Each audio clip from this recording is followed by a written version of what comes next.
Pro kabaddi league సీజన్లో భాగంగా ఈరోజు హర్యానాకు వర్స్ పాట్నాకు మధ్య మ్యాచ్ జరిగింది. హర్యానాకు ఈ మ్యాచ్ చాలా కీలకం. ప్లే ఆఫ్ రేస్లో ఉండాలంటే ఖచ్చితంగా విజయం సాధించాలి. అలాంటి మ్యాచ్లో కెప్టెన్ అయినటువంటి జయదీప్ దహియా అలాగే శివం పత్రే అద్భుతమైన పర్ఫార్మెన్స్ చేశారు. ఇక పాట్నా నుంచి ఇక్కడ ఆయన ఇరగదీసే పర్ఫార్మెన్స్ చేసినా కానీ మ్యాచ్ గెలిపించుకోలేకపోయాడు. ఈ మ్యాచ్లో విజయంతో వరుసగా 5 మ్యాచ్ల పరాజయం తర్వాత హర్యానాకు విజయం అందుకుంది. ఇక ఈ మ్యాచ్ ఎలా సాగింది అనేది ఇప్పుడు వీడియోలో తెలుసుకుందాం. ప్లీజ్ ఫ్రెండ్స్ లైక్ చెప్తే లైక్ చేయండి, కొత్తగా వచ్చిన వాళ్ళు సబ్స్క్రైబ్ చేయండి. ఇక ఈ సీజన్ అయిపోయేలాగా 3000 సబ్స్క్రైబర్లు అవ్వాలని అనుకుంటున్నాను. లేట్ ఎందుకు, ఫస్ట్ హాఫ్ ముగిసేదానికి పాట్నా 20 పాయింట్స్ సాధిస్తే హర్యానా 14 పాయింట్స్ సాధించింది. ఇంకా ఇది కూడా ఓడిపోతామే అనుకున్న టైంలో మళ్ళీ సెకండ్ హాఫ్లో రెచ్చిపోయింది హర్యానా. పాట్నా ఫస్ట్ హాఫ్లో 20 పాయింట్లకు గాను 9 పాయింట్లు రైడింగ్ డిపార్ట్మెంట్ నుంచి వస్తే 6 పాయింట్లు ట్యాకిల్ డిపార్ట్మెంట్ నుంచి వచ్చేవి. ఒకసారి ఆల్అౌట్ చేసినందుకు గాను 2 పాయింట్లు లభించేవి. అంతేకాకుండా ఇక్కడ హర్యానా చేసినటువంటి సెల్ఫ్ మిస్టేక్స్ వల్ల 3 ఎక్స్ట్రా పాయింట్స్ సమర్పించుకునేది పాట్నాకు. ఇక హర్యానా 14 పాయింట్స్ సాధిస్తే అందులో రైడింగ్ నుంచి 7 పాయింట్లు రాగా డిపెండింగ్ నుంచి 6 పాయింట్లు అలాగే 1 ఎక్స్ట్రా పాయింట్ లభించింది. ఇక సెకండ్ హాఫ్లో ఇరగదీసే పర్ఫార్మెన్స్ ఇచ్చింది హర్యానా. ఏకంగా 25 పాయింట్లు సాధించింది. అందులో రైడింగ్ నుంచి 12 పాయింట్లు అలాగే ట్యాకిల్ నుంచి 11 పాయింట్లు, ఒకసారి ఆల్అౌట్ చేసినందుకు గాను 2 పాయింట్లు లభించేవి. పాట్నా సెకండ్ హాఫ్లో తుస్సుమనిపించే పర్ఫార్మెన్స్ ఇచ్చింది. కేవలం 12 పాయింట్లు మాత్రమే సాధించింది. అందులో 7 రైడింగ్ డిపార్ట్మెంట్ నుంచి రాగా 4 ట్యాకిల్ డిపార్ట్మెంట్ నుంచి వచ్చేవి, 1 ఎక్స్ట్రా పాయింట్ లభించేది. ఓవరాల్గా ఈ మ్యాచ్లో పాట్నా 41 రైడ్ చేస్తే అందులో 14 రైడ్స్ మాత్రమే సక్సెస్ అయ్యి 34.15 స్ట్రైక్ రేట్ నమోదు చేశారు. అలాగే హర్యానా 40 రైడ్ చేస్తే అందులో 13 రైడ్స్ సక్సెస్ అయ్యి 32.5 స్ట్రైక్ రేట్ నమోదు చేశారు. కానీ డిపెండింగ్ విభాగం చూస్తే పాట్నా 22 ట్యాకిల్స్ అటెంప్ట్ చేస్తే అందులో 9 ట్యాకిల్ సక్సెస్ అయింది, 1 సూపర్ ట్యాకిల్ ఉంది.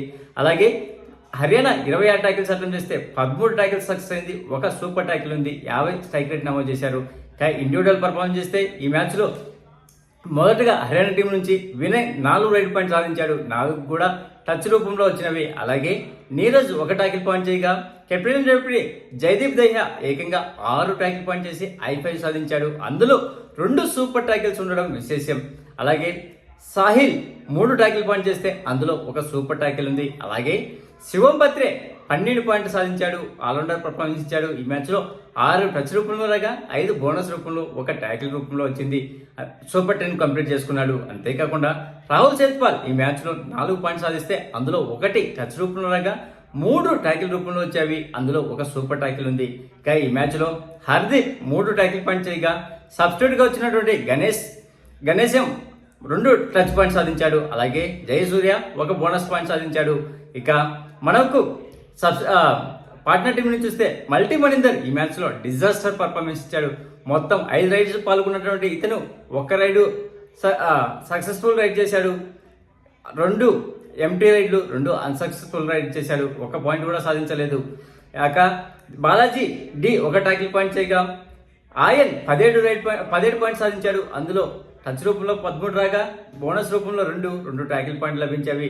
ఓవరాల్గా ఆల్రౌండర్ పర్ఫార్మెన్స్ ఇచ్చాడు. ఈ మ్యాచ్లో సుధాకర్ అసలు ఏమీ పాయింట్ సాధించలేదు. ఈరోజు డిజాస్టర్ పర్ఫార్మెన్స్. మొత్తం 3 రైడ్ చేస్తే 2 అన్సక్సెస్ఫుల్ రైడ్ చేయగా 1 ఎంటీ రైడ్ చేశాడు. అలాగే నవదీప్ 4 ట్యాకిల్ పాయింట్ చేస్తే అందులో 1 సూపర్ ట్యాకిల్ ఉంది. అంకిత్ ఈ మ్యాచ్లో కేవలం 1 ట్యాకిల్ పాయింట్ మాత్రమే చేశాడు. అలాగే వైభవ్ గర్జే 2 ట్యాకిల్ పాయింట్ చేశాడు. ఇక మందీప్ కుమార్ 1 బోనస్ పాయింట్ సాధించాడు. ఓవరాల్గా ఈ మ్యాచ్లో 32-39 7 పాయింట్ల తేడాతో ఓటమి చవి చూసింది పాట్నా పైలట్స్. ఈ విజయంతో హర్యానాకు వరుసగా 5 పరాజయాల తర్వాత మొదటి విజయం ఇది. ఇక ఈ మ్యాచ్లో విజయం తర్వాత ఏ టీం ఏ పొజిషన్లో ఉందంటే మొదటి ప్లేస్లో పునేరి పల్టన్ ఉండగా, సెకండ్ ప్లేస్లో దబాంగ్ ఢిల్లీ, థర్డ్ ప్లేస్లో తెలుగు టైటన్స్, ఫోర్త్ ప్లేస్లో బెంగళూరు బుల్స్, 5th ప్లేస్లో యూ ముంబా, 6th ప్లేస్లో హర్యానా స్టీలర్స్ దూసుకొచ్చింది. 14 మ్యాచ్లకు గాను 7 గెలిచి 7 ఓడిపోయి 14 పాయింట్లతో ఉంది. అలాగే 7th ప్లేస్లో తమిళ టైగర్స్, 8th ప్లేస్లో జైపూర్ పింక్ ప్యాంథర్స్, 9th ప్లేస్లో గుజరాత్ జైన్స్ ఉండగా 10th ప్లేస్లో యూపీ యోధా, 11th ప్లేస్లో బెంగాల్ వారియర్స్. చివరిగా పాట్నా పైలట్స్ 12 మ్యాచ్లకు గాను కేవలం 3 గెలిచి 9 ఓడిపోయి 6 పాయింట్లతో లాస్ట్లో ఉంది. అది కాక ఇప్పటి వరకు రైడింగ్ డిపార్ట్మెంట్ చూస్తే 220 రైడ్ పాయింట్లతో దేవాంగ్ దయాల్ అగ్రస్థానంలో ఉంటాయి. అర్జున్ దేశ్వాల్ 159 రైడ్ పాయింట్లతో సెకండ్ ప్లేస్ ఉన్నాడు. ఆయన్ 150 రైడ్ పాయింట్లతో థర్డ్ ప్లేస్ కు దూసుకొచ్చాడు ఈరోజు చేసినటువంటి పర్ఫార్మెన్స్ వల్ల. అలాగే అసు మాలిక్ 146 రైడ్ పాయింట్లతో 4th ప్లేస్ లో ఉండగా అలీ రజా మిర్జాన్ 126 రైట్ పాయింట్లతో 5th ప్లేస్లో ఉన్నాడు. డిపెండింగ్ విభాగం చూస్తే 53 ట్యాకిల్ పాయింట్లతో నితీష్ కుమార్ అగ్రస్థానంలో ఉంటే జయదీప్ దహియా 48 ట్యాకిల్ పాయింట్లతో 2nd ప్లేస్కు దూసుకొచ్చాడు. ఈ రోజు సాధించినటువంటి I5తో కలుపుకొని. అలాగే సౌరభ్ నందల్ 45 ట్యాకిల్ పాయింట్లతో 3rd ప్లేస్లో ఉండగా దీపక్ శంకర్ 45 ట్యాకిల్ పాయింట్లతో 4th ప్లేస్లో ఉన్నాడు. 5th ప్లేస్లో ఫజిల్ అత్రాచలి 44 ట్యాకిల్ పాయింట్లతో ఉన్నారు. 13 సూపర్ 10లతో దేవాంగ్ దయాల్ అగ్రస్థానంలో ఉంటే తర్వాత అలీ రజా మిర్జాన్, ఆయన్, అర్జున్ దేశ్వాల్, అసు మాలిక్ 8 సూపర్ 10లతో తర్వాత ప్లేస్లో ఉన్నారు. ఇక డిపెండింగ్ విభాగం చూస్తే 6 I5లతో అసు మాలిక్ అగ్రస్థానంలో ఉంటే జయదీప్ దహియా, నితీష్ కుమార్ 5 I5లతో 2nd, 3rd ప్లేస్లో ఉన్నారు. దీపక్ శంకర్ అలాగే సునీల్ కుమార్ 4 I5లతో తర్వాత ప్లేస్లో ఉన్నారు. ప్లీజ్ ఫ్రెండ్స్ లైక్ చెప్తే లైక్ చేయండి, కొత్తగా వచ్చిన వాళ్ళు సబ్స్క్రైబ్ చేయండి. Thank you. Signing off your Mahindra.